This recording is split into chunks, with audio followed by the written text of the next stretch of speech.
जैसे ही भाला आगे बढ़ा, आइस ब्लू रेडियंस की एक चमकदार लहर हवा को चीरती हुई निकली, बर्फ के क्रिस्टल और स्नोफ्लेक्स की बौछार पैदा करते हुए। उनके नीचे की जमीन एक बर्फ की परत में ढक गई। लुआंग को ऐसा महसूस हुआ जैसे उसकी सोच को एक ठंडी, नुकीली बर्फ की सुई से बेरहमी से तराशा गया हो। वो अचानक एक धुंध में डूब गया और फिर एक तेज हड्डी चीर देने वाला दर्द महसूस हुआ। संभालने की कोशिश करते हुए लुआंग जमीन पर घुटनों के बल गिर गया। उसके मुंह और नाक से जोरों से खून बह रहा था, जो उसके सामने जमी हुई जमीन पर टपक रहा था। उसका हाथ और उंगलियां सुन्न हो चुकी थीं। जब उसने अपने हाथों की तरफ देखा तो वो भी बर्फ में ढके हुए थे। इतनी भयानक हालत में होने के बावजूद लुआंग ने एक हल्की सी मुस्कान दी। उसका चेहरा बर्फ और खून से सना हुआ था। वो हारा हुआ दिख रहा था, पर खुश था कि आखिरकार उसने ग्रैंड मास्टर की असली ताकत देखी।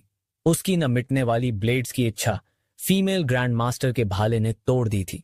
उसने आखिरी बार फीमेल ग्रैंड मास्टर और उसके भाले की नोक को देखा, जो उसके अंत का इंतजार कर रही थी।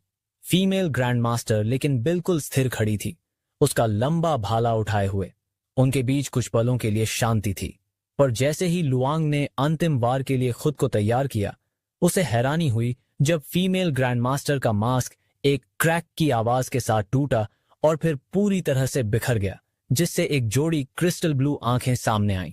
हैरान लुआंग ने ऊपर देखा। फीमेल ग्रैंड मास्टर अब भी उसके सामने खड़ी थी। उसकी आंखों में आंखें डालकर देख रही थी, जैसे कि मुस्कुरा रही हो। और फिर उसका शरीर धीरे धीरे धुंध में घुलने लगा। फिर अचानक यादों की एक जबरदस्त लहर, जो लुआंग ने पहले कभी महसूस नहीं की थी, एक विशाल अजगर की तरह उसके शरीर में समा गई। अब उसने देखा एक छोटी डरी सहमी सी बच्ची को एक आदमी साथ लेकर एक कमरे में लाया।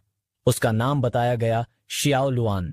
थोड़े से परिचय के बाद एक बूढ़ा आदमी जिसने लड़की की तरफ पीठ की हुई थी अपनी आइस कार्विंग टूल्स के पास बैठ गया और लड़की की संभावनाओं की तारीफ करते हुए हामी भरी। उसकी खुद की आंखें भी एक खूबसूरत नीले रंग की थीं। उसने लड़की से कहा कि आज से वह उसकी ग्लेशियल मार्शल आर्ट्स की शिष्या होगी। अगले दृश्य में वही लड़की पतले कपड़ों में एक बर्फीले झरने के नीचे कांप रही थी।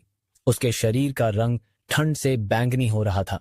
उसके चेहरे, पैरों और टांगों पर बर्फ जम गई थी, जो बस झरने से कुछ मीटर दूर के वसंत जैसे वातावरण से अजीब तरह से कंट्रास्ट कर रही थी। बूढ़ा आदमी संतुष्टि से सिर हिलाता है। उसने लड़की से पूछा कि वह क्या सीखना चाहती है। कांपते हुए लड़की ने ईमानदारी से जवाब दिया, भाला। जब पूछा गया क्यों, तो उसने ऊपर देखा और दृढ़ता से कहा, वो उसकी भाले की तकनीक सीखना चाहती है।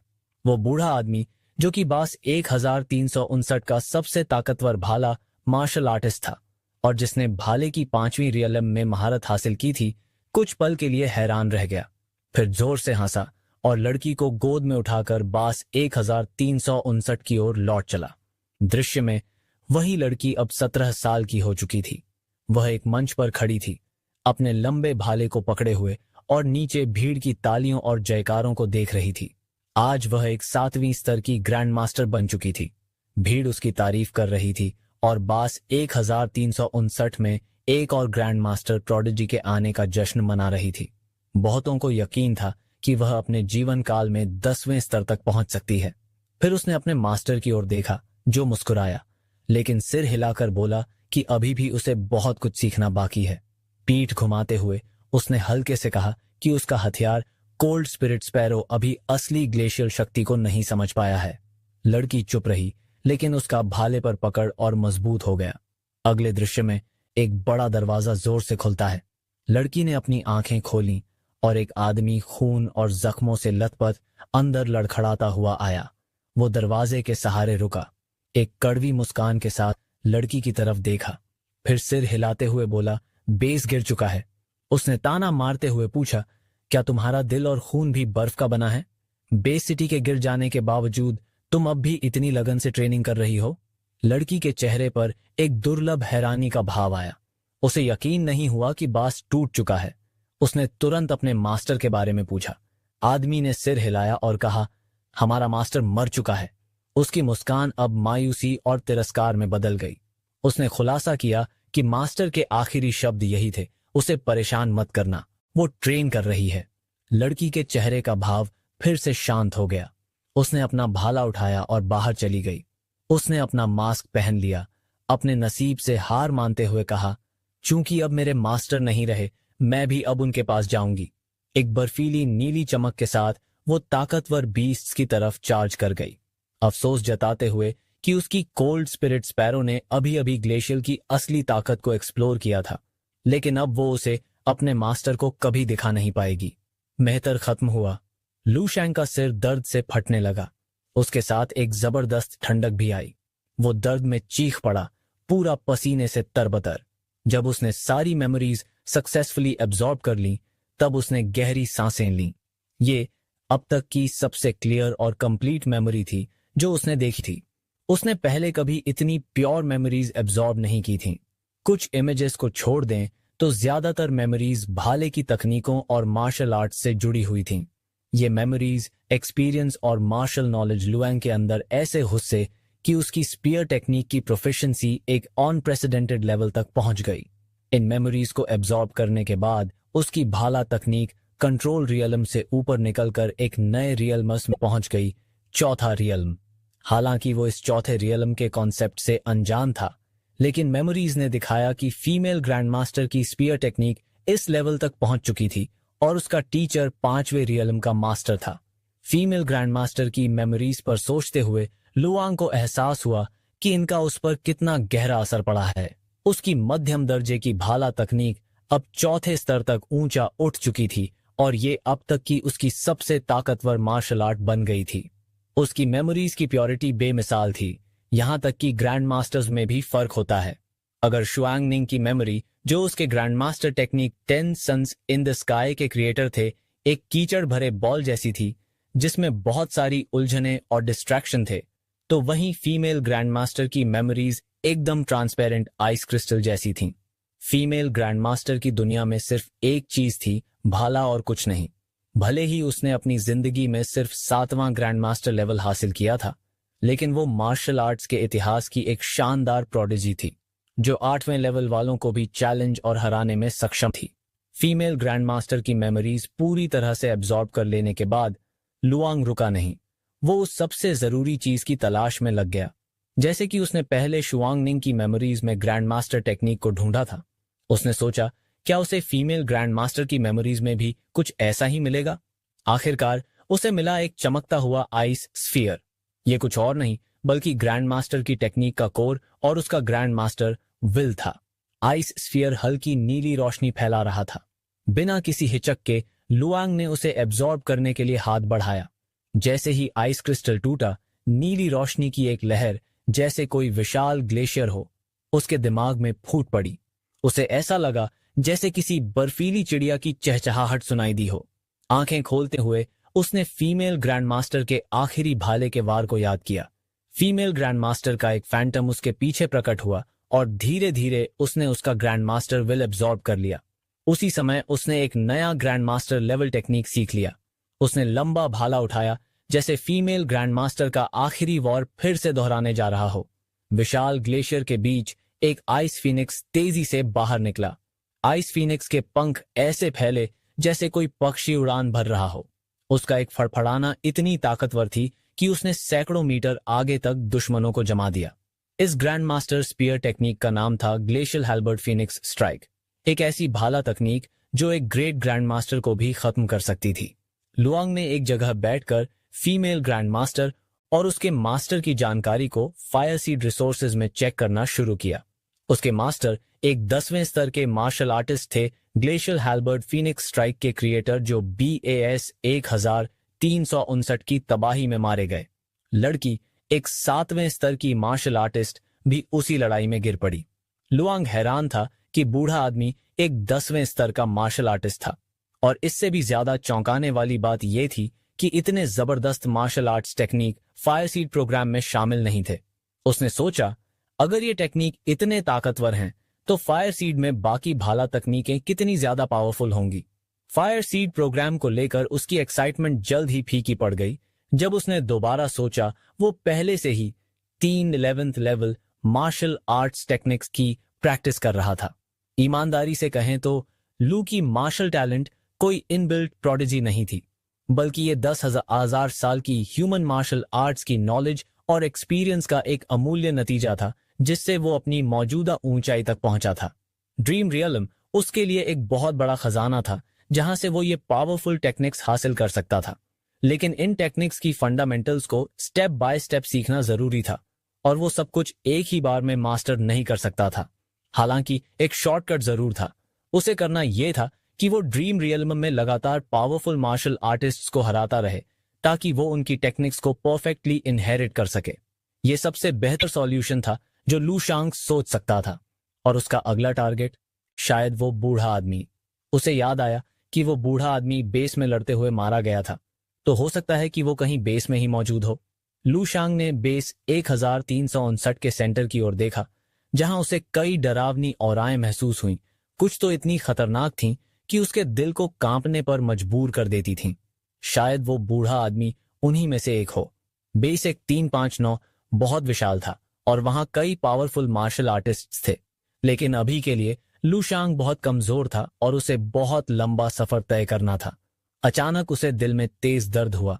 उसकी चेतना धुंधली होने लगी, और उसका शरीर ठंड और गर्मी के बीच बार बार झूलने लगा। उसे एहसास हुआ कि उसके भीतर मौजूद 2 ग्रैंड मास्टर विल्स शायद एक दूसरे से टकरा रहे थे। उसने तुरंत क्रिस्टल मेडिटेशन टेक्निक का इस्तेमाल किया और अपने स्पिरिचुअल वर्ल्ड में प्रवेश किया। वहां उसके मानव आकार की आत्मा के अलावा 2 वॉर्टेक्स भी थे, एक बर्फ का बना हुआ और एक आग का। साफ था कि ये दोनों एक दूसरे के साथ इनकम्पैटिबल थे। अगर इसे सही से हैंडल न किया गया तो लू शांग खतरे में पड़ सकता था। उसने इन दोनों को जबरदस्ती अलग करने की कोशिश की, लेकिन कोई फायदा नहीं हुआ। फिर उसकी मानव आकृति आत्मा का सिर फट गया और दोनों ग्रैंड मास्टर विल्स को एब्जॉर्ब कर लिया। एब्जॉर्प्शन के बाद उसकी आत्मा ने एक ट्रांसफॉर्मेशन झेला, जिससे लू शांग थोड़ी देर के लिए हैरान रह गया। क्या ये वही ऑब्सीडियन फॉर्म स्पिरिट था जो क्रिस्टल मेडिटेशन टेक्निक में दर्ज था? उसने राहत की सांस ली कि उसकी आत्मा ग्रैंड मास्टर की विल को एब्जॉर्ब कर सकी। अब उसने सोचना शुरू किया, अगर वह अपनी आत्मा को और भी स्ट्रांग बना सके तो कितनी ग्रैंड मास्टर विल्स को एब्जॉर्ब कर सकता है। लू शांग के दिल में एक विशाल महत्वाकांक्षा पैदा हुई। उसे अपने परफेक्ट मार्शल पथ की याद आई, और उसे एक स्पष्टता का एहसास हुआ, शायद वह अपनी खुद की ग्रैंड मास्टर विल को एक अल्टीमेट विल में ढाल सकता है, और अन्य पावरफुल ग्रैंड मास्टर विल्स को उसमें फोर्स करके जोड़ सकता है। स्टेप बाय स्टेप वह अल्टीमेट विल तक पहुंच सकता है। लू शांग ने ड्रीम रियलम में अपनी ट्रेनिंग जारी रखी जब तक सुबह नहीं हो गई। जब वो बाहर निकला तो लिंड पहले से ही उसका इंतजार कर रहा था। लिंड की आंखों में लू शांग के लिए प्रशंसा और जुनून साफ झलक रही थी। उसने लू शांग को बताया कि उसके बारे में सीनियर्स के बीच खबर फैल चुकी है, और उन्होंने याचिका दी है कि लू शांग का नाम सीनियर स्टूडेंट्स रैंकिंग्स में जोड़ा जाए। लू शांग बस मुस्कुराया और सिर हिलाया। उसे लिंड की बहादुरी याद आई जब वेलकमिंग सेरेमनी के दौरान वह उसके साथ खड़ा रहा था, और इसी वजह से लिंड के लिए लू शांग की अच्छी राय और भी बेहतर हो गई थी। लू शांग की इस टॉपिक में दिलचस्पी न देखकर लिंड ने फटाफट टॉपिक बदल दिया। आज का दिन था अपने मेली वेपन का चयन करने का, और उसके बाद क्लास डिवीजन होना था उसी वेपन के बेस पर। लिंड ने लू शांग से पूछा कि वह कौन सा मेली वेपन चुनना चाहेगा। लू शांग थोड़ी देर रुका, फिर बोला शायद भाला, स्पीयर। लिंड खुशी से झूम उठा, उसका पहला चुनाव भी भाला ही था। उसने कहा कि तलवारें और बाकी वेपन बहुत हल्के लगते हैं, जबकि भाला ज्यादा पावरफुल और मर्दाना लगता है। लू शांग ने लिंड के कंधे पर हाथ रखा। खुश था कि उसने फैसला ले लिया, लेकिन साथ ही ये भी कहा कि शायद अब उन्हें ज्यादा मिलना नहीं होगा। जैसे ही लू शांग आगे बढ़ा, लिंड ने उसके शब्दों पर सोचते हुए तेजी से उसके पीछे दौड़कर पूछा, क्यों? वे दोनों अपने क्लासरूम तक पहुंच गए। जैसे ही लू शांग और लिंड अंदर घुसे, अब तक शोर करता क्लास अचानक शांत हो गया। सबकी नजरें लू शांग पर टिकी थीं। अब ज्यादातर के लिए लू शांग कोई आम फ्रेशर नहीं था, बल्कि एक डरावना नाम बन चुका था। इसमें होंग भी शामिल था। उस दिन के बाद से होंग को बार बार एक ही डरावना सपना आ रहा था, जहां वो एक वाटर टैंक में फंसा होता है और बाहर नहीं निकल पाता। जैसे पानी का स्तर धीरे धीरे बढ़ता गया, जिससे वो चौंक कर उठ गया, पसीने में पूरी तरह भीगा हुआ। हर बार वो यही सोचता कि क्या टॉप मार्शल स्कॉलर होना वाकई इतना डरावना होता है, लेकिन उसने जल्दी से अपना सिर झटका। डरावना टाइटल नहीं था, डरावना तो खुद लू शंग था। क्लास की घंटी बजी और एक लंबे बालों वाली, चश्मा लगाए, हाई हील्स पहनने वाली ब्लॉन्ड औरत अंदर आई। वो फ्रेशमैन के लिए बीस्ट स्टडीज कोर्स की मेन प्रोफेसर थी। उसने शुरुआत में ही स्टूडेंट्स को बताया कि शायद उन्हें पहले से पता होगा कि आज मेली वेपन स्पेशलिटी का सिलेक्शन होने वाला है। हालांकि कुछ लोग सोच सकते हैं कि उन्हें मेली वेपन और मार्शल आर्ट्स क्यों सीखनी चाहिए जब पहले से ही एडवांस फायर आर्म्स और टेक्नोलॉजीज मौजूद हैं। इस सवाल का जवाब देने के लिए उसने स्क्रीन पर एक वीडियो चला दिया जिसमें दिखाया गया कि शुरुआती इंसानी आर्मी कैसे बीस्ट्स से लड़ रही थी। ये अलग अलग देशों के बेस्ट सोल्जर्स थे और पूरी तरह से हथियारों से लैस थे, लेकिन चाहे वो फायर आर्म्स हों, कैनन्स, रॉकेट्स, टैंक्स, सबसे एडवांस फाइटर जेट्स या फिर सबसे पावरफुल न्यूक्लियर वेपन्स, बीस्ट्स पर कोई असर नहीं पड़ा। कई स्टूडेंट्स खड़े हो गए और पूछने लगे कि आखिर ऐसा क्यों है। उन्हें हमेशा यही पढ़ाया गया था कि फायर आर्म्स बीस्ट्स पर असर नहीं करती, लेकिन कभी यह नहीं बताया गया कि क्यों। लू शंग ने मन ही मन जवाब दिया, क्योंकि नियम है। प्रोफेसर ने उसकी सोच को दोहराते हुए कहा, यह इसलिए था कि नियम थे। इंसानियत इन बीस्ट से 300 सालों से लड़ रही है। उसने बात जारी रखी और उनकी उत्पत्ति और कमजोरी को जानने की खोज कभी रुकी नहीं, लेकिन जवाब आज तक नहीं मिला। एक बात तो तय है, ये अजीबोगरीब प्राणी किसी और ही दुनिया से आए हैं। धीरे धीरे बोलते हुए उसने कहा कि कहा जाता है कि इंसानों ने मार्शल आर्ट्स को नहीं चुना, बल्कि मार्शल आर्ट्स ने इंसानों को चुना।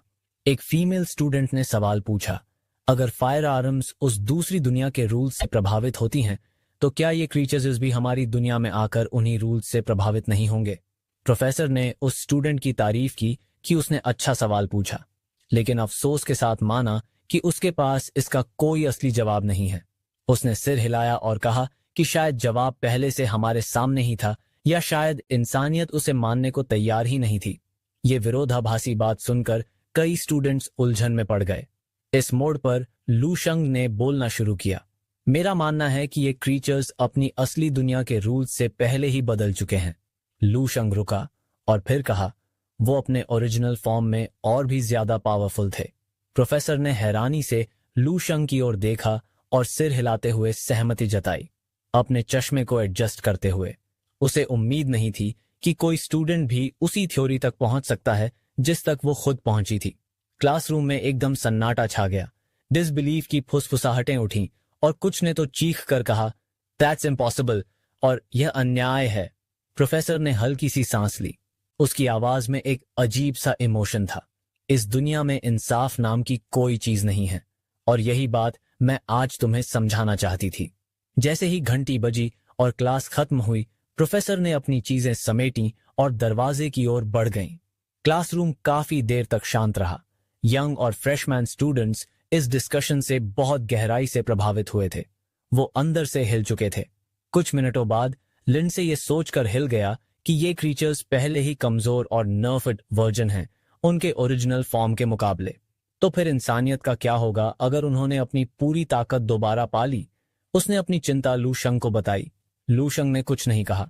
उसे पता था इंसानियत वाकई 10,000 सालों में खत्म हो जाएगी। उसने लिंडसे की पीठ थपथपाई और उठ खड़ा हुआ। लू शंग, जिसके पास फायर सीड रिसोर्सेज बैंक की एक्सेस थी और जो 10,000 साल की नॉलेज और विजडम को जानता था, वो बाकी सबसे ज्यादा जानता था। फिर भी वो बीस्ट्स की समस्या का हल नहीं निकाल पाया था। वो अभी मार्शल ईयर 300 में जी रहा था, इस लंबी और विशाल कहानी की सिर्फ शुरुआत। इतना सब करने के बाद भी, इतनी मेहनत करने के बाद भी वो फ्यूचर नहीं बदल पाया। भविष्य अंधकारमय था और उसे पता था कि चिंता करना अब बेकार है। अब वो बस इतना ही कर सकता था, खुद को लगातार और ताकतवर बनाता जाए और अपनी मार्शल आर्ट्स को धीरे धीरे तराशता जाए। क्लासरूम के बाहर होप की तलाश में हर स्टूडेंट को एक फॉर्म मिला। उनके पास 3 दिन थे एक मेली वेपन चुनने और अपने चॉइस को क्लासरूम एलोकेशन के लिए सबमिट करने के लिए। फॉर्म भरने के बाद लुआंग ने लिंडे से कहा कि अब स्पीयर क्लासरूम की तरफ चलना है। थोड़े कंफ्यूजन से उभरते हुए लिंडे एक्साइटेडली लुआंग को फॉलो करने लगा। जैसे ही स्टूडेंट्स ने लू शांग का चॉइस सुना, सब शोर मचाने लगे। बहुत सारे स्टूडेंट्स ने तुरंत दूसरे मेली वेपन्स चूज कर लिए और कई स्टूडेंट्स जिन्होंने शुरू में स्पीयर्स चूज किया था उन्होंने जल्दी से अपनी चॉइस बदल ली। स्पीयर क्लासरूम के बाहर लिंडे और लुआंग को बीच बीच में चीखें और हथियारों की टकराहट की आवाजें सुनाई दे रही थीं। अंदर जाते ही उन्होंने देखा कि हर कोई लंबे स्पीयर्स लिए खड़ा था। जब लुआंग अंदर आया तो कुछ सीनियर स्टूडेंट्स ने उसे पहचान लिया। सरप्राइजर्स थे कि उसने स्पीयर को अपना मीली वेपन चुना है। बाकी जो लुआंग को नहीं जानते थे उन्होंने पूछा वह कौन है। जल्द ही लोग लुआंग की हाल की कहानियां शेयर करने लगे। विस्पर्स पूरे रूम में फैलने लगे। तभी एक मस्कुलर फीमेल इंस्ट्रक्टर जो टैंक टॉप पहने हुए थी नॉलेज शेयर कर रही थी। बेल की रिंग से क्लास खत्म हुई और उसने स्टूडेंट्स को ऑप्शन दिया कि वो चाहें तो जा सकते हैं या फिर एक्स्ट्रा प्रैक्टिस के लिए रुक सकते हैं। अचानक उसने लुआंग और लिंडे की तरफ देखा और इशारा किया कि वो आगे आए। इंस्ट्रक्टर अथीना का एक आंख पर लंबा स्कार था और उसकी मस्कुलर बॉडी उसकी ताकत दिखा रही थी। उसने अपना इंट्रोडक्शन दिया और बताया कि वो पहले साल से लेकर तीसरे साल तक स्टूडेंट्स को स्पीयर टेक्निक्स सिखाती है। अपना स्पीयर अपराइट पकड़े हुए उसने लुआंग और लिन पर फोकस किया। क्यूरियस थी उनकी एबिलिटीज असेस करने को। लुआंग पहले से ही फील कर चुका था कि अथीना एक peak 6th level martial artist है। अथीना लुआंग में इंटरेस्टेड होकर सोचने लगी, क्या ये वही न्यू स्टूडेंट है जिसकी सब बात कर रहे हैं। बिना कुछ बोले अथीना ने अपना स्पीयर लुआंग की तरफ फेंका जिसने उसे सिंगल हैंडेडली कैच किया और अपने हाथ में स्किलफुली स्पिन किया। उसकी पोस्चर इतनी फर्म और अपराइट थी जैसे वो स्पीयर के साथ मर्ज हो गया हो। ये देखकर अथीना ने संतुष्टि से सिर हिलाया। काम एक्सप्रेशन के साथ लॉन्ग ने अथीना को वॉर्न किया, बी केयरफुल। अथीना थोड़ी शॉक थी कि एक फ्रेशमैन उसे वॉर्न कर रहा है। उसने एक और स्पीयर उठाया और अपनी गर्दन मसाज करने लगी। ग्रैंड मास्टर न होने के बावजूद उसने स्पीयर टेक्निक्स को दशकों तक प्रैक्टिस किया था और उसे ग्रैंड मास्टर ओपोनेंट्स का भी सामना करने का कॉन्फिडेंस था। जैसे ही अथीना लूशांग की वार्निंग को हंसी में उड़ाने ही वाली थी, एक नीली चमक उसकी आंखों के सामने से गुजरी। उसकी प्यूपल्स शार्पली कॉन्ट्रैक्ट हो गईं क्योंकि उसे मौत का एहसास हुआ, वैसा ही जैसा जेनोस को पहली बार साइतामा से मिलते वक्त हुआ था। क्लासरूम के अंदर एथेना को ऐसा लग रहा था जैसे वो किसी खतरनाक स्पीयर मास्टरी के ऑरा में डूब गई हो। वो हैरानी से लुआंग को घूर रही थी और उस पर यकीन नहीं कर पा रही थी जो वो देख रही थी। उसकी पुतलियां तेजी से फैल गईं जैसे ही उसने इंस्टिंक्टिवली अपना भाला डिफेंस में उठाया। उसने कुछ बार अपना भाला घुमाया लुआंग के अटैक्स को रोकने की कोशिश में, लेकिन वो टिक नहीं पाई और जल्दी ही उसे ऐसा महसूस हुआ जैसे वो ओवरपावर हो गई हो। एथेना जोर जोर से पसीना बहा रही थी और भारी सांस ले रही थी। उसका भाला लुआंग की एक सटीक स्ट्राइक से आसानी से दूर जा गिरा। वो कुछ बार घूमता हुआ जमीन से टकरा गया और जोर की आवाज आई। पूरा क्लासरूम एक अजीब सी खामोशी में डूब गया। सबकी नजरें लुआंग पर टिकी थीं, जो एक हाथ में अपना भाला पकड़े बिना किसी एक्सप्रेशन के खड़ा था। कोई भी ये सोच नहीं सकता था कि उनकी प्रोफेसर को लुआंग इतनी आसानी से हरा देगा। एथेना एकदम अकड़ी खड़ी रही। उसके चेहरे से पसीना टपकता हुआ उसके भाले की नोक पर गिर रहा था। अगर कोई करीब से देखता तो लुआंग के भाले की नोक उसके गले से बस कुछ इंच की दूरी पर थी। लुआंग ने हल्का सा सिर हिलाया और फिर जल्दी से अपना भाला पीछे खींच लिया। एथेना ने किसी तरह से एक फीकी सी मुस्कान दिखाई, लेकिन उसके दिल में तूफान चल रहा था। भले ही उसने कुछ नहीं कहा, लेकिन उसे अब एहसास हो गया था कि लुआंग की स्पीयर टेक्निक की प्रोफिशिएंसी एक अनफैथमेबल लेवल तक पहुंच चुकी है, जो उसके खुद के लेवल से भी कहीं ज्यादा है। उसे याद आया कि कुछ ही पल पहले लुआंग के जबरदस्त अटैक के आगे वो सिर्फ 3 मूव्स भी नहीं झेल पाई थी। हालांकि उसने पहले लुआंग को हल्के में लिया था, लेकिन अब स्किल्स में इतना ज्यादा फर्क देखकर यह साफ हो गया था कि लुआंग ने स्पीयर फाइटिंग का एसेंस मास्टर कर लिया है। उसने अपना सिर हिलाया, लुआंग के शांत और रिलैक्स्ड हाव भाव को देखा और अंदर ही अंदर सांस भरी। उसे पता था कि लुआंग ने अपनी पूरी ताकत भी नहीं दिखाई थी। फिर एक गहरी सांस लेकर और जटिल नजरों से लुआंग को देखते हुए उसने कहा, लू जेन की स्पीयर टेक्निक बहुत ऊंचे लेवल की है।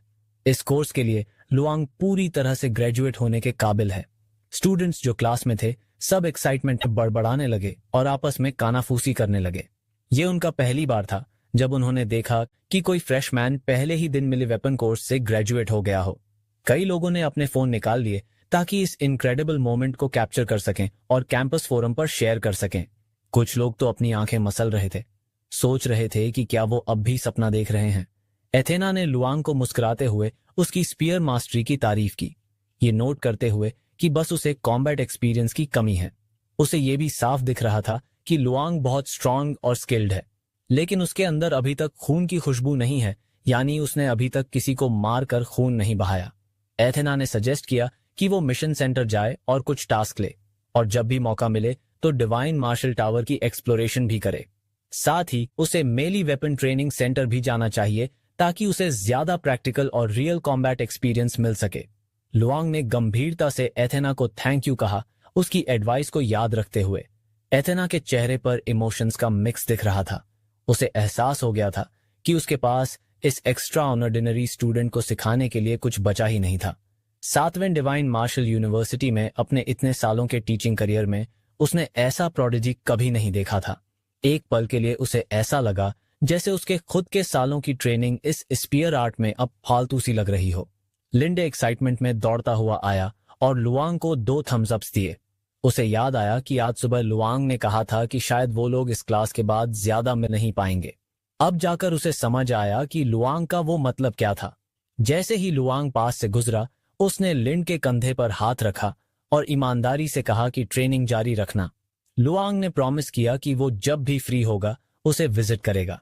दोनों थोड़ी देर बात करते रहे, फिर लुआंग मिशन सेंटर की तरफ निकलने की तैयारी करने लगा। लिंड खड़ा रहा, लुआंग को जाते हुए देखता रहा। उसकी परछाई धीरे धीरे दूर होती गई। क्लासरूम में सीनियर स्टूडेंट्स जो थे एकदम जोश में डिस्कशन करने लगे। वो सब लुआंग की इस एक्स्ट्रा ऑर्डिनरी परफॉर्मेंस से शॉक में थे। उन्हें पता था कि जो वीडियो उन्होंने अभी रिकॉर्ड किया है वो कैंपस फोरम पर आज फिर एक बड़ी हिट बनने वाला है। आज लुआंग ने कदम रखा मिशन सेंटर के उस बिजी और टेंशन भरे माहौल में। जैसे ही वो अंदर गया, उसे हर तरफ से सीनियर स्टूडेंट्स की चिल्लाहटें सुनाई देने लगीं। कोई एक साइकी मास्टर को बी लेवल मिशन के लिए रिक्रूट कर रहा था, तो कोई और ई लेवल मिशन के लिए टीममेट्स ढूंढ रहा था। उसे 2 यंग स्टूडेंट्स दिखे, एक फीमेल और एक मेल, जो टेंशन में अलग अलग सप्लाईज की तैयारी कर रहे थे। वो यंग लड़का बड़ी संजीदगी से अपनी फीमेल साथी को एक्स्ट्रा बैंडेज, सप्लीमेंट्स और बाकी जरूरी मेडिकल सप्लाईज लाने के लिए इंस्ट्रक्शन दे रहा था। एमआरआई वो फीमेल स्टूडेंट थोड़ी हैरान हुई और बोली, इतनी ज्यादा तैयारी तो जरूरत से ज्यादा लग रही है, क्योंकि हमारा मिशन वाइल्डरनेस में बाहर जाने वाला तो है ही नहीं। लेकिन मेल स्टूडेंट ने जोर देकर कहा, हमेशा किसी भी अनदेखे हालात के लिए तैयार रहना चाहिए। क्या पता हमें सस्पेक्ट्स को डीप फॉरेस्ट तक ट्रैक करना पड़े। लू शंग उनकी बातचीत सुनते हुए धीरे धीरे मिशन सेंटर के अंदर चला गया, एक ऐसा जगह जहां एलिट स्टूडेंट्स इकट्ठा होते हैं। वो जगह लोगों से पूरी तरह भरी हुई थी। सेंटर के एक साइड में एक ऊंची दीवार थी जो कि रिसेप्शन डेस्क के ठीक बगल में थी, और उस पे बहुत सारे टास्क्स और मिशन लगे हुए थे। लू शंग ने ध्यान से कई मिशन की डिटेल्स पढ़ी। हर एक मिशन में क्लियर रिक्वायरमेंट्स, रिकमेंडेशंस और जनरस रिवॉर्ड्स लिखे थे। उदाहरण के लिए एक ए लेवल मिशन में एक fugitive 5th level martial artist को कैप्चर करना था, जिसमें पार्टिसिपेंट्स से रिच कॉम्बैट एक्सपीरियंस और मेली वेपन कोर्सेज में एक्सीलेंट ग्रेड्स की डिमांड थी। इस मिशन में कम से कम 2 लोगों की टीम रिकमेंड की गई थी और रिवॉर्ड था 10 मिलियन कैश और 50 क्रेडिट्स। लू शंग ने बी लेवल और सी लेवल जैसे दूसरे मिशन भी देखे, जो ज्यादातर अलग अलग लेवल के फ्यूजिटिव्स को पकड़ने से रिलेटेड थे। कुछ मिशन में सिर्फ जिंदा पकड़ने की बात थी, जबकि कुछ डेड और अलाइव वाले थे। लू शंग ने सारी मिशन शीट्स स्कैन की और धीरे धीरे उसे थोड़ी कंफ्यूजन होने लगी। सारे टास्क सिर्फ फ्यूजिटिव्स और सस्पेक्ट्स को पकड़ने वाले क्यों हैं? उसने सोचा कि क्या बीस्ट से डील करने वाले मिशन भी होते हैं? तभी एक यंग लुकिंग वर्कर, जो शायद एक सीनियर स्टूडेंट था और पार्ट टाइम जॉब कर रहा था, लू शंग की तरफ आया। उसे साफ साफ दिख गया कि लू शंग एक फ्रेशमैन है और पहली बार मिशन सेंटर में आया है। वर्कर ने उसे एक्सप्लेन किया कि मिशन सेंटर कैसे काम करता है। उसने कहा, फ्यूजिटिव मिशन सुबह पोस्ट होते हैं, बीस्ट से रिलेटेड टास्क दोपहर में आते हैं और बाकी टाइप्स के मिशन शाम को रिलीज होते हैं। लू शंग ने सिर हिलाया। अब उसे समझ आ गया था कि मिशन सेंटर कैसे ऑपरेट करता है। फिर उसने थोड़ी देर चारों ओर देखा और फिर अपनी साइकिक पावर्स यूज करते हुए आसानी से एक पर्पल मिशन शीट नीचे खींच ली। वर्कर, जो लू शंग को देख रहा था, समझ गया कि ये फ्रेशमैन अभी अभी एक extremely difficult AA level mission चुन चुका है। उसने सिर हिलाया और सोचा, लगता है इस न्यूबी को मिशन की डिफिकल्टी का अंदाजा ही नहीं है। अब थोड़ी देर में माफी मांगता हुआ आएगा। लेकिन लू शंग ने मिशन पेपर को ध्यान से देखा, सिर हिलाया और उसे अनसूटेबल समझा। वर्कर मुस्कुराया और मन ही मन सोचा, मैं जानता था, टाइपिकल न्यूबी है। अचानक लू शंग फिर से मिशन एरिया में गया और एक एक करके मिशन चेक करने लगा। फिर उसने एक साथ दर्जन भर पर्पल मिशन शीट्स उठा ली और डेस्क पर जाकर पूछा, क्या इससे भी हाई लेवल वाले कोई मिशन है? वर्कर पहले तो शॉक में आ गया, फिर उसका एटीट्यूड थोड़ा सख्त हो गया। उसने टेबल पर थपथपाया और गुस्से में बोला, यहां मजाक मत करो। अगर ऐसे प्रैंक करोगे तो तुम्हें डीन के ऑफिस में रिपोर्ट कर दूंगा और तुम्हारे क्रेडिट्स भी डिडक्ट करवा दूंगा। लू शंग को समझ आ गया कि वर्कर ने उसे गलत समझा है, तो वो बस शांत स्वर में बोला, मैं तो बस हायर लेवल मिशन एक्सेप्ट करना चाहता हूं। उसने विंडो की तरफ देखा ये चेक करने के लिए कि क्या वो सही जगह पर है। वर्कर अब अपनी चेयर पर बैठ गया और पैर क्रॉस करके बोला, ऐसे मिशन एक्सेप्ट करने के लिए तुम्हें मेली वेपन कोर्सेज में परफेक्ट स्कोर होना चाहिए और हाई लेवल मार्शल आर्टिस्ट भी होना चाहिए। उसने लू शंग की तरफ शक भरी नजरों से देखा। लू शंग ने टाइम वेस्ट नहीं किया, उसने अपनी पॉकेट से एक बैज निकाला जिसमें 6 स्टार्स और उसका नाम एंग्रेव था और वो बैज वर्कर की तरफ फेंक दिया। वर्कर ने बैज को घूरते हुए देखा और फिर धीरे धीरे सिर उठाकर पूछा, क्या ये रियल है? अब थोड़ा झुंझलाया हुआ लू शंग ने ठंडे अंदाज में अपना राइट हैंड आगे बढ़ाया और पूछा, ट्राई करके देखना है क्या? वर्कर एकदम कांप गया जब उसने लू शंग की ठंडी और पैनी नजरों में देखा। बिना और टाइम वेस्ट किए वर्कर बोला, ऐसे A लेवल से ऊपर के टास्क एक्सेप्ट करने के लिए तुम्हें स्कूल ऑफिशियल्स से अप्रूवल लेना होगा। और उसने लू शंग से स्टूडेंट ID दिखाने को कहा। और ये कोई ऐसा डिसीजन नहीं था जो बस यूं ही लिया जा सके। लुआंग ने अपना स्टूडेंट ID बिना किसी हिचकिचाहट के दे दिया। वर्कर ने दोनों हाथों से ID लिया, उस पे एक नजर डाली और फिर लुआंग की तरफ हैरानी से देखा। लुआंग थोड़े इरिटेटेड हो रहा था क्योंकि लंच टाइम का वक्त हो चला था। वर्कर ने लू शांग की चीजें वापस कर दी और बोला कि रिव्यू पूरा होते ही उसे नोटिफाई कर दिया जाएगा। लुआंग ने सिर हिलाया, वर्कर को थैंक यू कहा और फिर मुड़कर चला गया। उधर एक दूसरी क्लासरूम में वोंग अपनी इनबॉर्न तलवारबाजी की टैलेंट दिखा रहा था। उसका इंस्ट्रक्टर उसकी परफॉर्मेंस से बहुत इम्प्रेस्ड था और बोला कि वोंग ने सिर्फ 2 घंटे में बेसिक तलवार टेक्निक्स मास्टर कर लिए। आसपास बैठे बाकी फर्स्ट ईयर स्टूडेंट्स जलन से देख रहे थे और धीरे धीरे उसके बारे में बातें कर रहे थे। कुछ लोग धीरे से बड़बड़ा रहे थे कि शायद वोंग ने पहले से प्रैक्टिस की हुई है, पर किसी और स्टूडेंट ने यह पॉइंट आउट किया कि उसके हाथों में कोई कैलसेस नहीं है, जिससे प्रूव होता है कि वो असली बिगिनर है। आसपास हो रही बातें सुनकर वोंग का कॉन्फिडेंस धीरे धीरे वापस आने लगा। बहुत कम लोग ये जानते थे कि उसके पास मेटल कंट्रोल टैलेंट भी था। वो नेचुरली हर उस हथियार से कनेक्ट कर पाता था जो किसी भी तरह के मेटल से बना हो। उसने अपने हाथ में पकड़े लॉन्ग स्वॉर्ड को धीरे से टच किया, मानो वो उससे बात कर रहा हो। वोंग ने स्वॉर्ड की हिल्ट को कसकर पकड़ा, लेकिन लुशांग की इमेज अब भी उसके दिमाग में घूम रही थी, जो उसकी हाल की रातों का बुरा सपना बन चुका था। पर उसी पल जो तलवार उसके हाथ में थी, वो मानो उसे हिम्मत दे रही थी। वोंग को पूरा भरोसा था कि अगर उसने पूरी मेहनत की और टाइम दिया तो एक दिन वो लुआंग से भी आगे निकल जाएगा। लेकिन जैसे ही वो इन ख्यालों में खोया था, एक जोरदार हैरानी भरी आवाज ने उसे रियलिटी में वापस खींच लिया। उसने तुरंत मुड़कर देखा, क्लासरूम में बाकी सारे लोग एक वीडियो पर ध्यान लगाए बैठे थे जो बहुत तेजी से कैंपस फोरम पे वायरल हो रहा था। एक फ्रेशर जिसने मोबाइल पकड़ा हुआ था, स्क्रीन को देखकर डिसबिलीफ में था। वीडियो में दिख रहा था कि लुशांग ने सिर्फ 20 मिनट में सारे कोर्सेज कंप्लीट कर लिए और फिर एक स्पीयर इंस्ट्रक्टर को सिर्फ 3 मूव्स में हरा दिया। वॉन कुछ पल के लिए हक्का बक्का रह गया। उसने वो पोस्ट्स और वीडियो देखे, उसका दिल तेजी से धड़कने लगा और एक चक्कर जैसा महसूस हुआ जैसे अभी गिर ही जाएगा। उसकी आंखों में आंसू थे और वो अपने इंस्ट्रक्टर से पूछे बिना खुद को रोक नहीं पाया। लुशांग इतना स्ट्रांग क्यों है? एक चौड़ा और समतल आंगन था जहां एक नौजवान लड़का तलवारबाजी की प्रैक्टिस में पूरी तरह डूबा हुआ था। उसकी तलवार हवा की तरह मूव कर रही थी, हर मूव तेज और ग्रेसफुल, जैसे किसी नरम हवा से घिरा हुआ हो। एक पावरफुल स्लैश में उसकी तलवार ने एक अर्धचंद्राकार आर्क बनाया और सामने रखी बड़ी चट्टान पर वार किया। वो चट्टान तुरंत टुकड़ों में टूट गई, सैकड़ों टुकड़े। वो नौजवान कोई और नहीं बल्कि चेन था। उसने अपनी तलवार धीरे से म्यान में डाली और हल्का सा सांस लेते हुए खड़ा हो गया। तभी ट्विन पोनीटेल्स वाली एक लड़की जो ऑरेंज ट्रेंच कोट और पिंक शॉर्ट्स पहनी हुई थी, ताली बजाकर उसकी तारीफ करने लगी। उसने मुस्कुराते हुए कहा कि चेन की तलवारबाजी बहुत सुधर गई है और उसका नया मूव अब पहले से कहीं ज्यादा पावरफुल हो गया है। वो एक्साइटेड होकर बोली कि अगर अब फिर से शियाओलान उससे फाइट करता तो चेन उसे 100 मूव्स के अंदर हरा देता। लड़की उसके पास आई और टॉवल पकड़ाया।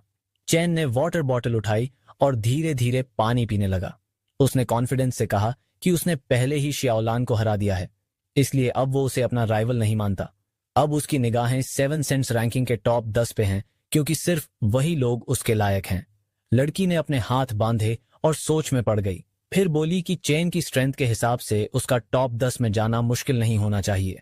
लेकिन चेन ने अपनी तलवार की तरफ देखा और सिर हिलाया। उसने समझाया कि अभी तक उसने अपना खुद का मार्शल विल नहीं बनाया है, इसलिए टॉप 10 में एंट्री का कोई चांस नहीं है। लड़की ने चेन को दिलासा दिया और याद दिलाया कि 6ठे लेवल से लेकर 7वें लेवल ग्रैंड मास्टर तक जाना बहुत बड़ा चैलेंज होता है। कई टॉप मार्शल आर्ट्स प्रोडिजीज भी इसमें फेल हो जाते हैं, क्योंकि इसमें टैलेंट के साथ साथ बहुत सारा लक भी चाहिए होता है। उसने सहानुभूति से कहा था कि ग्रैंड मास्टर बनना आसान नहीं होता, ये सिर्फ टैलेंट नहीं, किस्मत भी मांगता है। चेन ने एक लंबी सांस ली और जानता था कि लड़की जो कह रही थी वो बिल्कुल सही था। उसने धीरे से सिर हिलाया और कहा, शायद सही मौका अभी तक आया ही नहीं था। चेन पसीना पोंछते हुए तौलिए से जैसे ही थोड़ा रिलैक्स हुआ, लड़की को अचानक कुछ याद आया। उसने फटाफट अपना फोन निकाला और चेन की तरफ बढ़ाया। एक्साइटमेंट के साथ उसने बताया, मिले थे ना एक नए स्टूडेंट, लूशांग, इस साल के नेशनल टॉप स्कॉलर हैं। देखो ये वीडियो। उसने वीडियो दिखाते हुए एक्सप्लेन किया कि लूशांग ने अपनी पहली क्लास में ही इंस्ट्रक्टर एथेना को हरा दिया था। उसने अपनी हंसी छुपाते हुए कहा, शायद इंस्ट्रक्टर एथेना ने लापरवाही कर दी होगी। चेन के चेहरे पर क्यूरियोसिटी चमकी और उसने फोन झपट लिया। पूरी वीडियो देखने के बाद वो खुद भी थोड़ा शॉक्ड था। इंस्ट्रक्टर एथेना स्पीयर आर्ट्स में बहुत स्किल्ड मानी जाती थी। मीले वेपन्स कोर्स की सबसे स्ट्रॉन्ग इंस्ट्रक्टर्स में से एक। 3 मूव्स में हराना कोई छोटी बात नहीं थी और ये सिर्फ लापरवाही का मामला नहीं लग रहा था। चेन को साफ समझ आ गया कि आउटकम पे इंस्ट्रक्टर की ओवरसाइट का कोई बड़ा असर नहीं था। इस नए स्टूडेंट की स्पीयर टेक्निक वाकई में एक्सेप्शनली हाई थी। फिर चेन ने वीडियो के नीचे कमेंट्स पढ़े जिनमें लिखा था कि शायद लूशांग की स्पीयर टेक्निक कंट्रोल रेल्म में है। ये पढ़कर चेन और भी ज्यादा हैरान हुआ।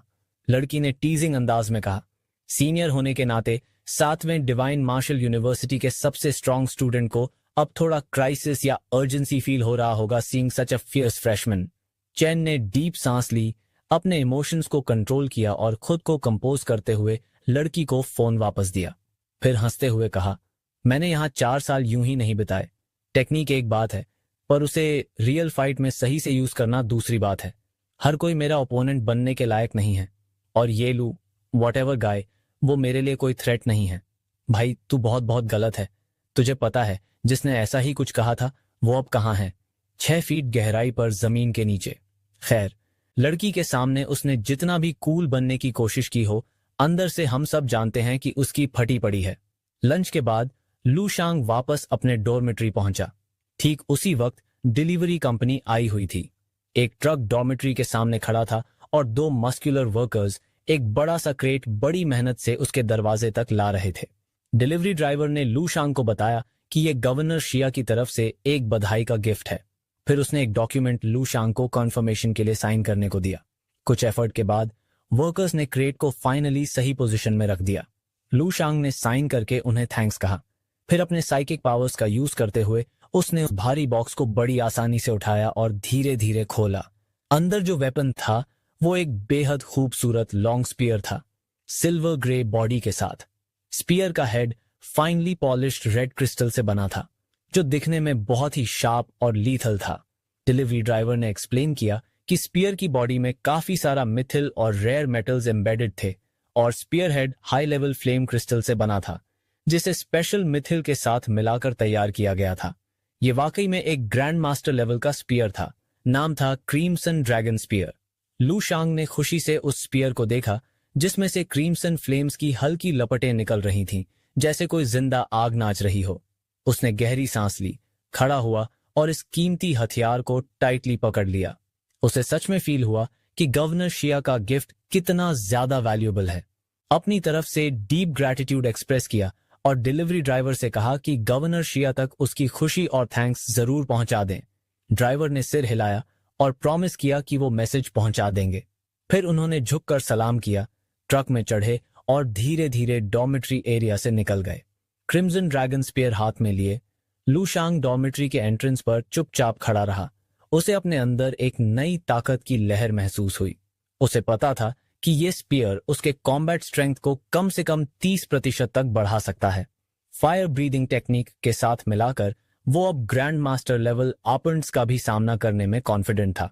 उसने स्पीयर को प्यार से संभाला और सोचने लगा, आखिर कब वो इस स्पीयर के साथ एक डीप कनेक्शन एस्टैब्लिश कर पाएगा।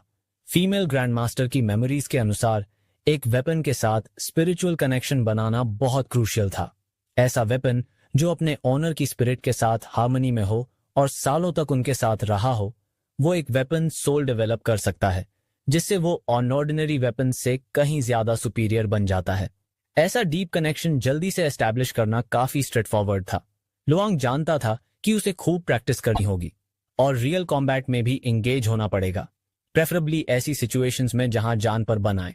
अपने थॉट्स गैदर करते हुए लुआंग जल्दी से डिवाइन मार्शल टॉवर की तरफ बढ़ा, लेकिन जब वो उस मैसिव स्ट्रक्चर के पास पहुंचा तो उसने देखा कि वहां पहले से ही सैकड़ों लोग लाइन में खड़े हैं।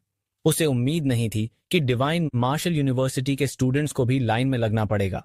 विंडो के अंदर बैठी फीमेल स्टाफ मेंबर ने एक्सप्लेन किया कि हर दिन कम से कम 10,000 स्टूडेंट्स जो डिवाइन मार्शल यूनिवर्सिटी के बाहर के हैं, डिवाइन मार्शल टॉवर में एंटर करने के लिए अप्लाई करते हैं और इस टॉवर में सिर्फ 30 रूम्स हैं, जिससे एक टाइम पर सिर्फ 30 लोग ही एंटर कर सकते हैं।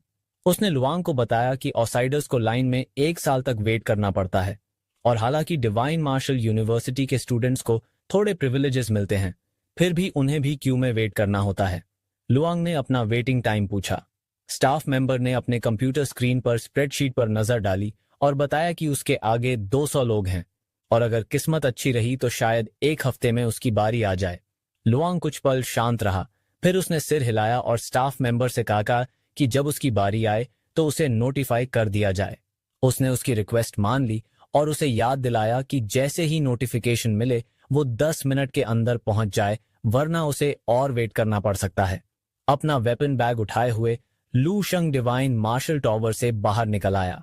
अनजाने में उसने पीछे मुड़कर उस टॉवर की तरफ देखा जो बादलों को चीरता हुआ खड़ा था।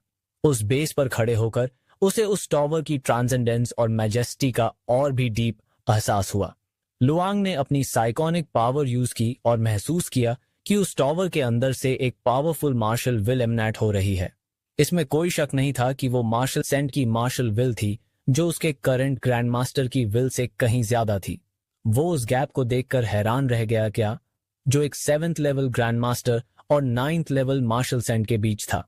मिशन सेंटर की approval and divine martial tower की क्यू के बीच फंसकर लुआंग को थोड़ी हेल्पलेसनेस महसूस हुई। उसने डिसाइड किया कि वो मिली वेपन्स ट्रेनिंग रूम चला जाए ताकि वो अपने न्यूली एक्वायर्ड स्पीयर से फेमिलियर हो सके। लेकिन जब वो ट्रेनिंग सेंटर पहुंचा तो उसे फिर से बताया गया कि सारे रूम्स फुली ऑक्यूपाइड हैं। लूशंग को लगा जैसे वो मर्फीज लॉ में फंस गया है, जो कुछ भी गलत हो सकता है वो होगा। जैसे ही वो डिसअपॉइंट होकर वहां से निकलने वाला था, फ्रंट डेस्क पर बैठी लड़की ने उसका नाम लेकर उसे रोका। उसने लुआंग को बताया कि अभी अभी किसी ने ट्रेनिंग रूम छोड़ा है और अब वो अंदर जा सकता है। सरप्राइज्ड होकर लुआंग ने पूछा कि उसने उसे कैसे पहचाना।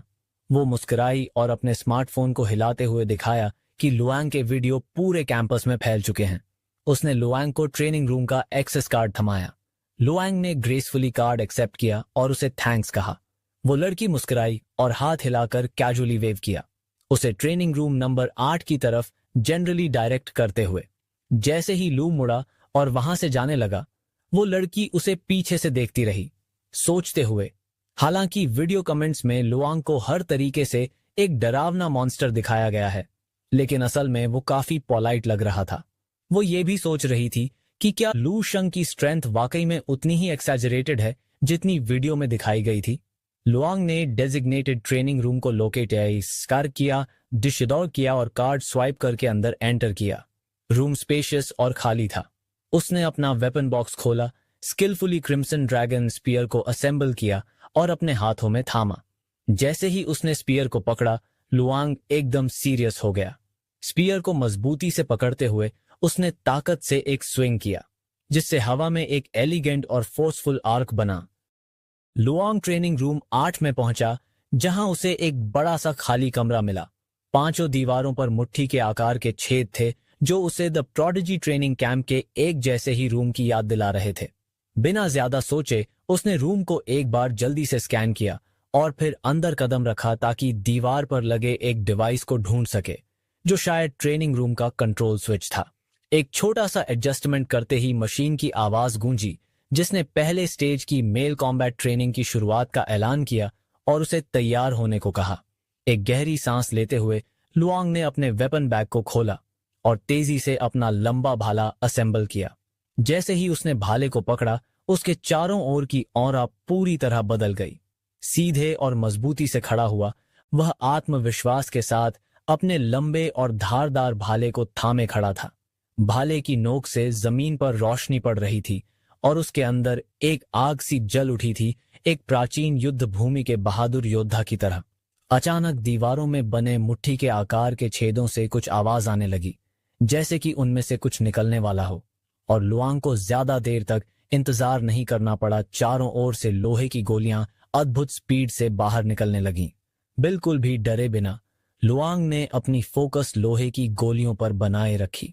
उसने विंड ब्रीडिंग टेक्निक्स और अपनी साइको पावर का इस्तेमाल किया गोलियों को ट्रैक करने के लिए, और अपने भाले को घुमाकर लुआंग की स्पीड एकदम जबरदस्त हो गई। लू शैंग की मूवमेंट के मुकाबले गोलियां स्लो मोशन में लग रही थीं। एक ही स्वीप में उसके भाले ने आसपास की गोलियों को हवा में ही चीर दिया और सब जमीन पर गिर पड़ी।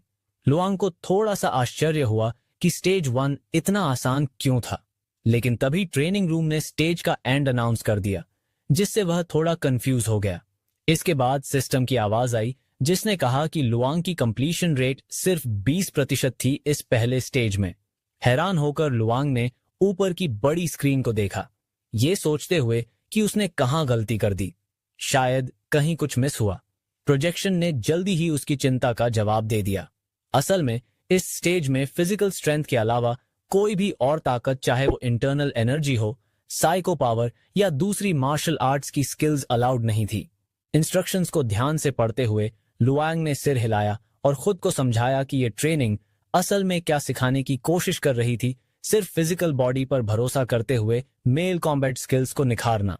अगर इंटरनल एनर्जी और बाकी टैलेंट्स यूज करने की इजाजत होती तो ये ट्रेनिंग बहुत ही आसान हो जाती और गोलियों को भाले से उड़ाना कोई बड़ी बात नहीं रह जाती। ये समझते हुए लुआंग ने दूसरी बार ट्राई किया। वो कंट्रोल पैनल पर गया और पहले स्टेज को फिर से रीसेट किया। फिर से दीवारों से लोहे की गोलियां चारों ओर से बाहर निकलने लगीं। इस बार उसने अपना स्टांस लिया और सिर्फ अपनी फिजिकल स्ट्रेंथ पर भरोसा किया भाले को मूव करने के लिए। अपनी लगभग ग्रैंड मास्टर लेवल की ताकत से इन गोलियों को तोड़ना उसके लिए कोई बड़ी बात नहीं थी। उसका भाला हवा में डांस कर रहा था, पीछे ट्रेल्स छोड़ते हुए। लुआंग ने सिर्फ अपने शरीर की ताकत का इस्तेमाल करते हुए इन गोलियों को कुचलकर आयरन डस्ट बना दिया, जो जमीन पर गिरती चली गईं। रियल टाइम में ये सब कुछ एक झटके में हो गया और पहला स्टेज फिर से जल्दी ही खत्म हो गया। अपने चेहरे का पसीना पोंछते हुए लुआंग को थोड़ा आश्चर्य हुआ कि फिजिकल स्ट्रेंथ पर डिपेंड करना उसे इतना पसीना दिला देगा, क्योंकि वो ज्यादातर टाइम इसका इस्तेमाल नहीं करता था। पहला स्टेज खत्म हो चुका था और अब दीवारों से कोई और गोली नहीं निकल रही थी।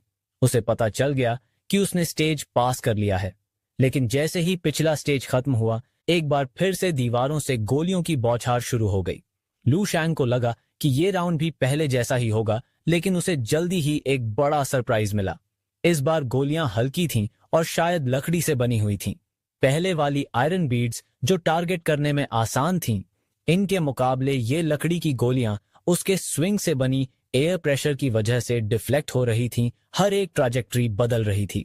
तभी लुआंग को एक अचानक इंसाइट मिली और उसने कुछ समझा। मेल कॉम्बैट ट्रेनिंग रूम का मकसद सिर्फ टेक्निक और ताकत नहीं था, बल्कि अपने हथियार पर कंट्रोल और परफेक्शन हासिल करना भी था। आयरन से लकड़ी की बीड्स में स्विच करना बाहर से तो आसान लग रहा था, क्योंकि वो कम नुकसानदेह और स्लो लग रही थीं, लेकिन असल में ये स्टेज ज्यादा मुश्किल था। इस स्टेज में फाइटर को अपनी मेल कॉम्बैट वेपन से हर एक बीड को हिट करना था, उससे पहले कि वो जमीन पर गिरे। जैसे जैसे जमीन की तरफ हल्के मोतियों को पास करना होता, ये और ज्यादा चैलेंजिंग होता गया। हथियार के स्विंग करने से जो हवा में मूवमेंट होती, वो बाकी बचे हुए लकड़ी के मोतियों को आसानी से ट्रैजेक्टरी से बाहर फेंक देती, जिससे उनकी मूवमेंट अनप्रिडिक्टेबल हो जाती और डिफिकल्टी काफी बढ़ जाती। ये सब देखकर लुआंग को नॉवेल्स और मूवीज के वो सीन याद आ गए जहां स्किल्ड मार्शल आर्टिस्ट सिर्फ एक झटके में फूल तोड़ लेते या फिर तेज तलवार से पानी को चीर देते। इस प्रिंसिपल को समझकर सब कुछ ज्यादा क्लियर हो गया। वो वापस कंट्रोल पैनल के पास गया और इस स्टेज को रीस्टार्ट किया। कुछ ही पलों बाद वो ट्रेनिंग रूम में तेजी से मूव करने लगा, अपने लंबे भाले को प्रिसीजन के साथ घुमाते हुए। उसने एक एक करके हर लकड़ी के मोती को एक्यूरेटली हिट किया। ट्रेनिंग रूम के अंदर लुआंग लगातार अपनी लिमिट्स को ब्रेक कर रहा था, अपनी स्किल्स को शार्प करता जा रहा था। उसकी मूवमेंट और भी ज्यादा फ्लूइड और फास्ट हो गई थी। भाला हाथ में लिए हुए उसने हवा में मौजूद सारे मोतियों को एकदम सटीकता से तोड़ दिया।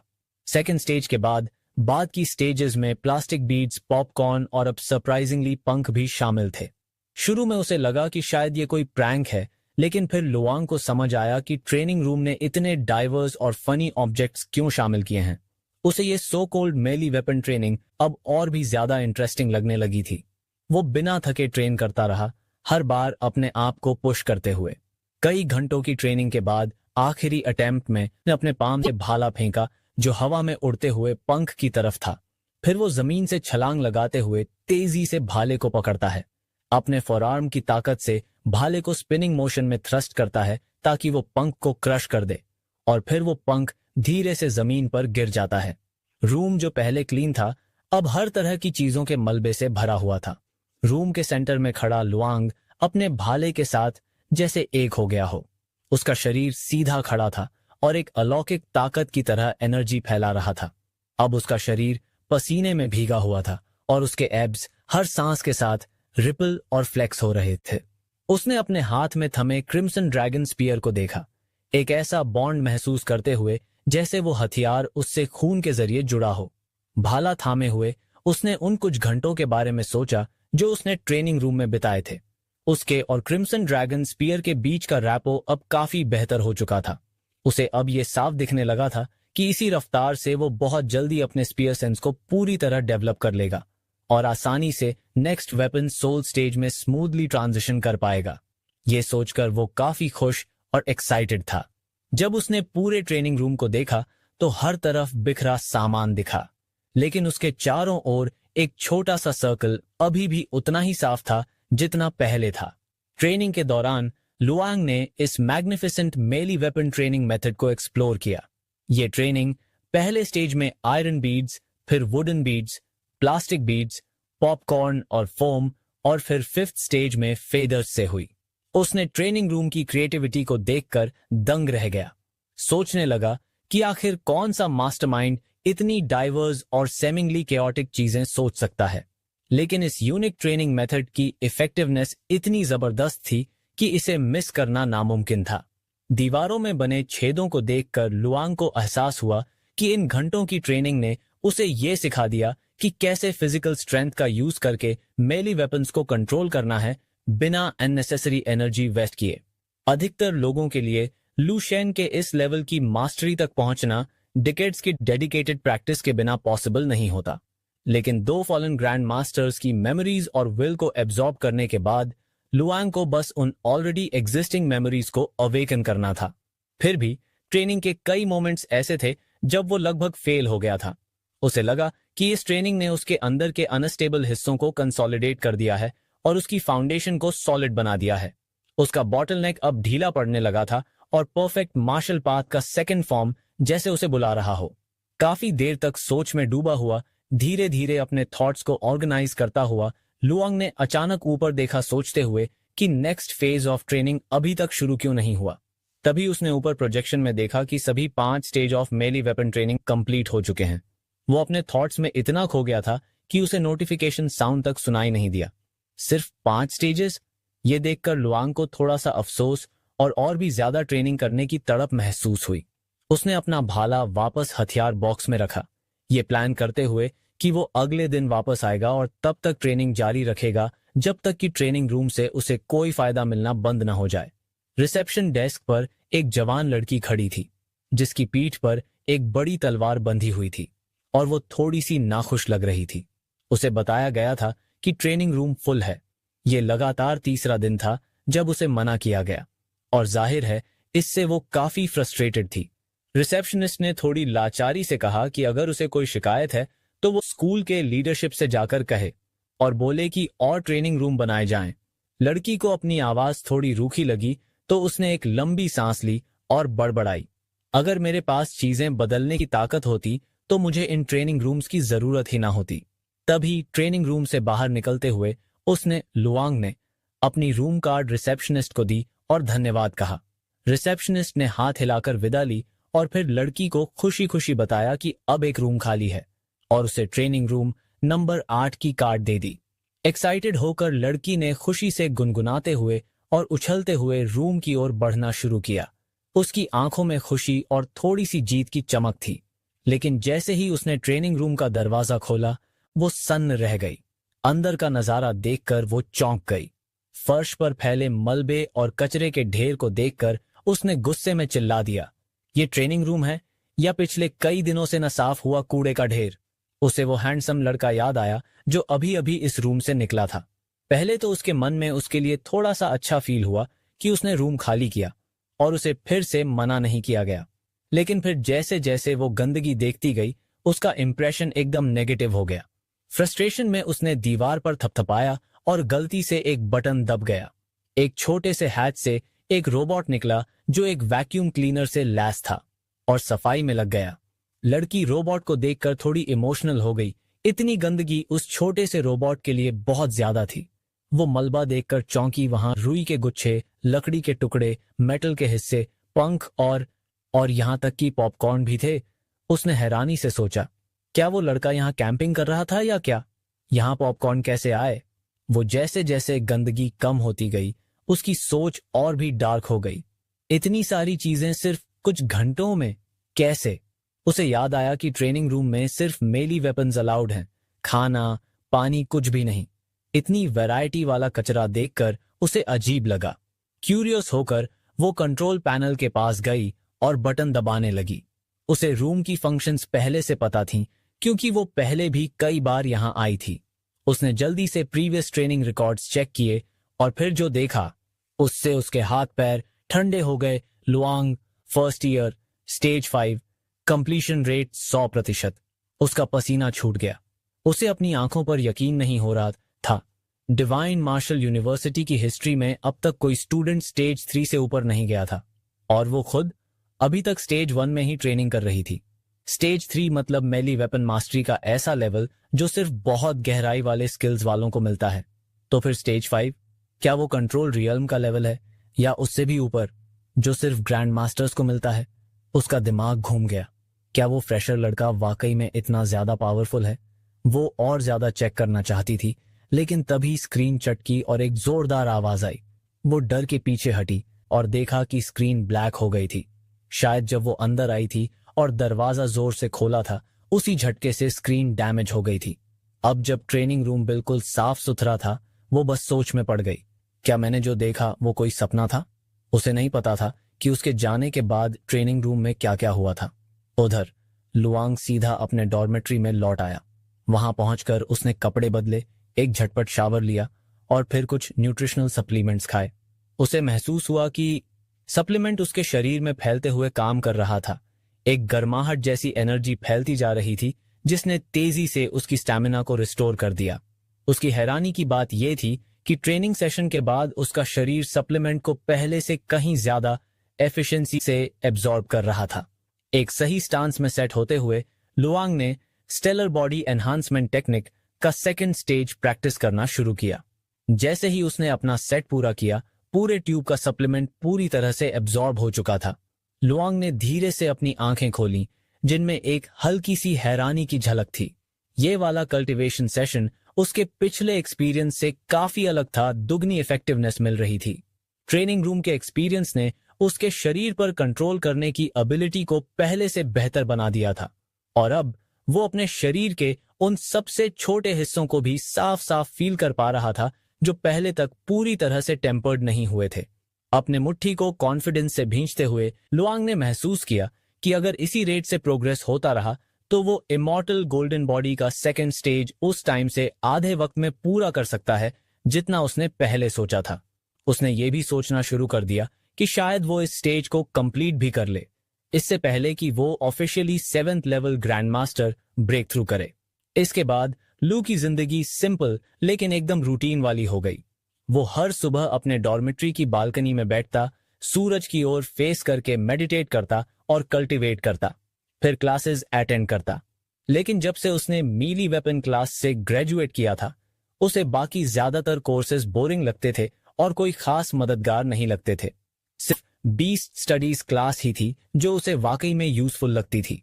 इस क्लास में उन क्रीचर्स के बारे में बहुत कुछ सीखने को मिलता था जिन्होंने इंसानों के लिए डूम्सडे लेकर आया था। क्लास के बाद वो लंच करता, फिर डिवाइन मार्शल टावर जाता दोपहर में, वहां क्यू सिचुएशन चेक करने के लिए जो हमेशा ज्यादा इंतजार वाला ही होता था। इसके बाद वो सीधा मीली वेपन ट्रेनिंग रूम जाता 5 स्टेज की ट्रेनिंग रिपीट करने के लिए और हर दिन अपने लॉन्ग स्पीयर से और ज्यादा फैमिलियर होता जा रहा था। हर दिन वो 5वें स्टेज को पहले से जल्दी कंप्लीट करता, फिर घर लौटता और stellar body technique, natural breathing technique और क्रिस्टल मेडिटेशन टेक्निक को प्रैक्टिस करता। रात में वो ड्रीम रेल्म में जाकर कॉम्बैट ट्रेनिंग करता। इस स्ट्रक्चर्ड और फुलफिलिंग रूटीन में उसकी स्ट्रेंथ एक्सपोनेंशियली बढ़ रही थी। सिर्फ 1 हफ्ते के अंदर लुआंग में गजब का ट्रांसफॉर्मेशन हो चुका था। जैसे आज जब उसने 5वां स्टेज कंप्लीट किया उसने फील किया कि सिर्फ 1 हफ्ते में वो कितना बदल चुका है। उसकी ब्लड एनर्जी लेवल 3 गुना बढ़ चुकी थी और उसके शरीर पर कंट्रोल अब तक के सबसे हाईएस्ट लेवल पर था। उसकी कॉम्बैट स्ट्रेंथ तो आसमान छू रही थी। उसने खुद अंदाजा लगाया कि अब उसका एक पंच पहले के मुकाबले 5 गुना ज्यादा ताकतवर हो चुका है। ये सब उसके मार्शल फाउंडेशन को स्ट्रॉन्ग करने का रिजल्ट था जो उसने लगातार प्रैक्टिस करके हासिल किया था। लुआंग ने दूर देखते हुए कॉन्फिडेंस से सोचा कि डिटेल्स पर ध्यान देना कितना जरूरी होता है। मीली वेपन ट्रेनिंग रूम से मिली इनसाइट्स बहुत क्रूशियल थीं। अगर वो वहां ट्रेनिंग नहीं करता तो उसे अपनी मार्शल फाउंडेशन में छुपे हुए छोटे छोटे फ्लॉज और गैप्स का अंदाजा ही नहीं होता। ये इम्परफेक्शंस अभी भले ही छोटी लगती हों, लेकिन जैसे जैसे वो ग्रैंड मास्टर बनने की तरफ बढ़ेगा ये ज्यादा क्लियर होती जाएंगी। शुरुआत में लुआंग को यूनिवर्सिटी की मार्शल ग्रोथ में मदद को लेकर शक था, लेकिन अब उसे डिवाइन मार्शल यूनिवर्सिटी की रिपुटेशन की वाकई में समझ आने लगी थी। आज की ट्रेनिंग खत्म करके लुआंग ने ज्यादा देर तक वहां रुकने की जरूरत नहीं समझी। जो लड़की पहले उसके बाद ट्रेनिंग रूम में घुसते ही और फर्श पर फैला हुआ मलबा देखकर लड़की ने उन सभी की तरफ देखा जो उस पर डाउट कर रहे थे और बोली, मैं झूठ नहीं बोल रही थी। ट्रेनिंग रूम का प्रोजेक्शन अब भी वही मैसेज दिखा रहा था जो कंफर्म कर रहा था कि लू शंग ने 5वां स्टेज पूरा कर लिया है। ग्रुप के सारे लोग फर्श पर बिखरे मलबे को देखते रहे, फिर प्रोजेक्शन की तरफ और फिर एक दूसरे की शक भरी नजरों से देखने लगे। वे लोग कंट्रोल पैनल के पास गए, रिकॉर्ड्स की लाइन खींची और लू शंग का नाम ढूंढ निकाला, जबकि एक लड़का कूड़े के ढेर में से चीजें छांट रहा था और पॉपकॉर्न और पंख देखकर हैरान रह गया। वो सोचने लगा कि ये ट्रेनिंग का हिस्सा कैसे हो सकते हैं। उनमें से एक ने स्कूल फोरम पर फोटो पोस्ट करने के लिए तस्वीर खींचनी चाहिए, लेकिन लड़की ने सिर हिलाकर मना कर दिया। उसने थक हार कर कंधे उचका दिए और समझाया कि उसने पहले ऐसा किया था, लेकिन किसी ने यकीन नहीं किया। लोगों ने उस पर फोटोशॉप करने का इल्जाम लगा दिया और घंटों बहस करने के बाद उसे फोरम से बैन भी कर दिया गया। ग्रुप एकदम चुप हो गया, सोच में पड़ गए। उन्हें भी एहसास हुआ कि पहले वो भी शक ही कर रहे थे। एक लड़का जमीन से पंख का एक टुकड़ा उठाता है, ग्रुप की तरफ देखता है और पूछता है, क्या लू शैंग की ताकत चूनी क्वान से भी ज्यादा हो सकती है, जो कि 7वें डिवाइन मार्शल यूनिवर्सिटी का सबसे ताकतवर सीनियर स्टूडेंट माना जाता है। कमरा शांत हो गया। लड़की पहली थी जिसने बोला। उसने कहा कि शायद हम लोग ये नहीं समझ पा रहे कि 5वां स्टेज पूरा करना असल में होता क्या है। इसका मतलब है कि लू शैंग की मेली वेपन्स की मास्टरी बहुत ही ऊंचे लेवल पे पहुंच गई है, कंट्रोल रियल्म या उससे भी आगे। और इसका मतलब सिर्फ एक ही चीज हो सकती है, लू शैंग अपने सभी साथियों में अजेय है। उसने कहा कि न सिर्फ उनके यूनिवर्सिटी का टॉप स्टूडेंट बल्कि बाकी की 6 डिवाइन मार्शल यूनिवर्सिटीज के टॉप स्टूडेंट्स भी शायद उसका सामना न कर सकें। आमतौर पर ऐसा कोई बयान सुनकर बहस छिड़ जाती, लेकिन इस बार सब चुप थे। काफी देर बाद किसी ने पूछा, हमें इस जानकारी का करना क्या है? अब जब हमें लू की असली ताकत पता है लेकिन कोई मानेगा ही नहीं, तो इसका हमारे लिए क्या मतलब है? एक लड़की सिर खुजलाते हुए और झुंझलाहट में बोली, कितना अजीब लगता है ना, इतनी बड़ी बात जान लेना और फिर भी किसी को बता न पाना क्योंकि कोई मानेगा ही नहीं। उनका ये खोज एक तरफ एक्साइटिंग थी, लेकिन दूसरी तरफ उसे शेयर न कर पाने की मजबूरी बड़ी ही निराशाजनक थी। जो लड़की हमेशा लू का पीछा करती थी, उसने कुछ देर सोचा और फिर ग्रुप से कहा कि ये बात सीक्रेट रखनी चाहिए। उसके हिसाब से लू शैंग जैसा है, उसकी असली ताकत ज्यादा दिन छुपी नहीं रहने वाली। वो रहस्यमयी तरीके से मुस्कुराई और बोली, मुझे लग रहा है लू शैंग कुछ बड़ा प्लान कर रहा है। थोड़ी देर बाद लू शैंग ट्रेनिंग रूम से निकलकर अपने डॉर्म में पहुंचा। तभी उसके फोन पर एक मैसेज आया और उसके चेहरे पर खुशी आ गई। मैसेज में लिखा था, तुम्हारा डिवाइन मार्शल टावर में एंट्री स्लॉट अब अवेलेबल है। कृपया 10 मिनट के अंदर पहुंच जाओ, वरना तुम्हारा स्लॉट डिफर कर दिया जाएगा। लू शैंग अभी अभी ट्रेनिंग रूम से आया था, पसीने से भीग रहा था और उसे न तो नहाने का टाइम मिला था न ही कपड़े बदलने का। लेकिन वो इस मैसेज का एक हफ्ते से इंतजार कर रहा था और अब आखिरकार उसकी बारी आ ही गई थी। लेकिन फिर तुरंत एक और मैसेज आ गया। उसमें लिखा था कि उसकी AA रेटेड टास्क की एप्लीकेशन अप्रूव हो गई है और चूंकि टास्क काफी अर्जेंट है, उसे तुरंत मिशन सेंटर आना होगा। लू शैंग ने फोन नीचे रखा, थोड़ा कंफ्यूज हो गया। दोनों एप्लीकेशन एक हफ्ते से पेंडिंग थी और अब किस्मत से दोनों एक ही टाइम पर आ गई थी, वो भी ऐसी कि तुरंत एक्शन लेना जरूरी था। थोड़ी सोच के बाद डिवाइन मार्शल टावर में जाना एक बड़ा मौका था।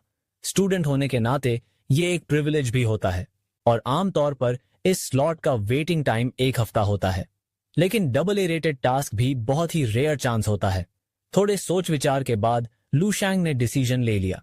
उसने डिवाइन मार्शल टावर में एंटर करने का मौका छोड़ने का फैसला किया। थोड़ी सी हिचक तो थी, लेकिन उसने जल्दी से अपनी लॉन्ग स्पीयर को वेपन केस में रखा, नहाया, कपड़े बदले और मिशन सेंटर की तरफ निकल गया। जैसे ही लू शैंग मिशन सेंटर की तरफ बढ़ा, एक unexpected visitor divine martial tower पहुंचा। हर एक डिवाइन मार्शल यूनिवर्सिटी का अपना डिवाइन मार्शल टावर होता है और इन सभी यूनिवर्सिटीज के स्टूडेंट्स को अपने अपने टावर यूज करने का खास अधिकार मिलता है। ये न सिर्फ एक स्पेशल राइट होता है, बल्कि गर्व की बात भी होती है। हालांकि दूसरे डिवाइन मार्शल यूनिवर्सिटीज के स्टूडेंट्स किसी और यूनिवर्सिटी के टावर को चैलेंज कर सकते हैं। अगर कोई चैलेंजर किसी टावर का हाईएस्ट रिकॉर्ड तोड़ देता है, तो उस स्कूल की हार मानी जाती है। टावर इस्तेमाल करने का हक था 1 साल के लिए। पता नहीं ये बात क्यों थी, लेकिन ये मार्शल सेंट्स ने अप्रूव किया था और सालों से ये ट्रेडिशन चला आ रहा था। एक तगड़ा जवान धीरे धीरे डिवाइन मार्शल टावर के फ्रंट डेस्क की तरफ बढ़ा। रिसेप्शनिस्ट, जिसने लुआंग को आते नहीं देखा, ये सोच रही थी कि ये नया बंदा शायद कोई और स्टूडेंट होगा जो क्यू टाइम चेक करने आया है। उसने उससे एप्लीकेशन फॉर्म मांगा, लेकिन जब उसने फॉर्म पर लिखा हुआ देखा तो उसका चेहरा एकदम बदल गया। वो विजिटर चौथी डिवाइन मार्शल यूनिवर्सिटी का स्टूडेंट था। वो धीरे से ऊपर देखी तो सामने एक लंबा तगड़ा जवान खड़ा था। उसकी आंखों में गर्व और फाइटिंग स्पिरिट भरा हुआ था। उसके चेहरे पर एक टैटू था, शायद माइक टाइसन का वन्नाबे, और वो एक घमंडी सी स्माइल लिए था। उसने अपना इंट्रो दिया। उसका लास्ट नेम था म्याओ, जो 7 सेंट्स रैंकिंग में 6ठे नंबर पर था।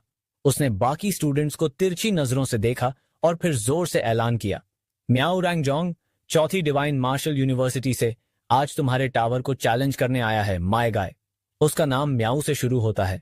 क्या ये कोइंसिडेंस है? योल को क्या लगता है? क्या ये अपनी धुनाई करवाकर बिल्ली की तरह रोएगा? वैसे देखने के लिए थैंक यू और अगले वाले में मिलते हैं।